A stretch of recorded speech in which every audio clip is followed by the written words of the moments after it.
ইনকলাব মঞ্চের যে মুখপাত্র ওসমান হাদিকে দুর্বৃত্তরা মাথায় গুলি করে পালিয়ে গিয়েছে। আজকে ঢাকা ৮ আসনের নির্বাচনের ক্যাম্পিংয়ের সময় বিজয়নগরে এই ঘটনাটা ঘটে। যখন পুলিশ শব্দ তার বাসায় ছিলাম, নেমে এসে দেখি যে ওসমান গলির সম্ভবত মাথায় লাগছে গুলিটা। এটা এই সাইড দিয়ে আসতেছিল রিক্সায়, আর পিছনে ছিল বাইক, দুজনে হেলমেট পরা। একজন তাৎক্ষণিক গুলি করে সোজা চলে গেছে। ওসমান হাদির অবস্থা এখন খুবই আশঙ্কাজনক। তার ব্রেন ডেড হয়ে গেছে, তার কারণ তার মাথায় গুলিটা লেগেছিল। তো হঠাৎ করেই তফসিল ঘোষণার পরপরই এই ঘটনার উৎপত্তি হলো কিভাবে? গতকাল রাতে নির্বাচনের তফসিল ঘোষণা করছে, আজকে এনে গুলি করছে। চাওটা কি তোমরা তোমরা কি মনে করো আমরা বুঝি না? এই ওসমান হাদিকে হত্যা করে কার সুবিধা? কে এই সুবিধার ফায়দা লুটতে চায়?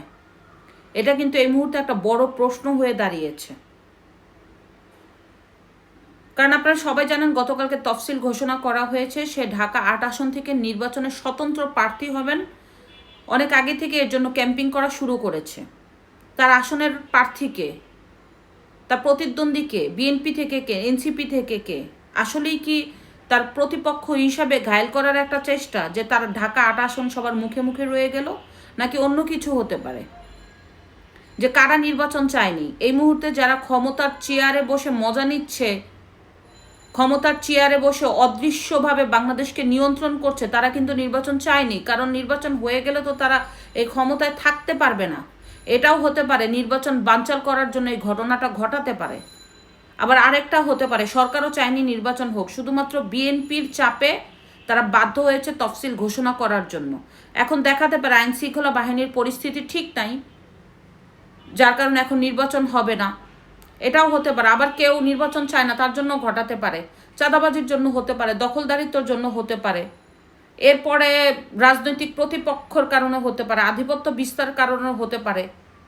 তো মূলত আশা করি যে আইন শৃঙ্খলা বাহিনী যে আসলেই ঘটনাটা যে ঘটিয়েছে তাদেরকে ধরে আইনের আওতায় এনে দৃষ্টান্তমূলক শাস্তি দিবে, যাতে পুনরায় এ ধরনের ঘটনাটা আর না ঘটে। তো এই ওসমান হাদির উৎপত্তি কিভাবে? আমরা তো সবাই জানি জুলাইয়ের যোদ্ধা হিসাবে সে এসেছিল, কোটানা মেধার আন্দোলন করেছিল, পরবর্তীতে সে নেতা হয়েছে, ইনকলাব মঞ্চের মুখপাত্র হয়েছে।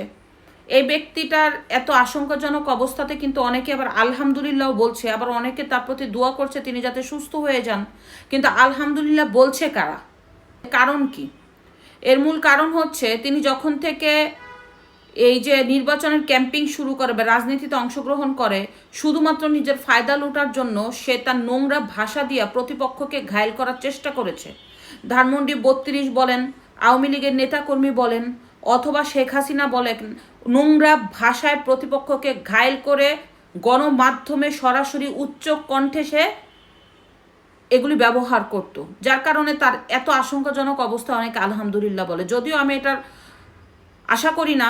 একজন মানুষ হিসাবে মনে করি প্রতিটা মানুষের সুস্থ হওয়া জরুরি। মহান রাব্বুল আলামিন তাকে সুস্থতা দান করুক, সেটাই আশা করি।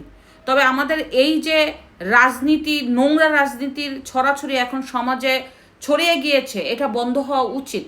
কারণ নোংরা রাজনীতি সমাজকে শুধু ধ্বংস করবে, রাজনীতিকে ধ্বংস করবে, দেশকে ধ্বংস করবে। কিন্তু আমাদের এটা এখন ছড়িয়ে গিয়েছে।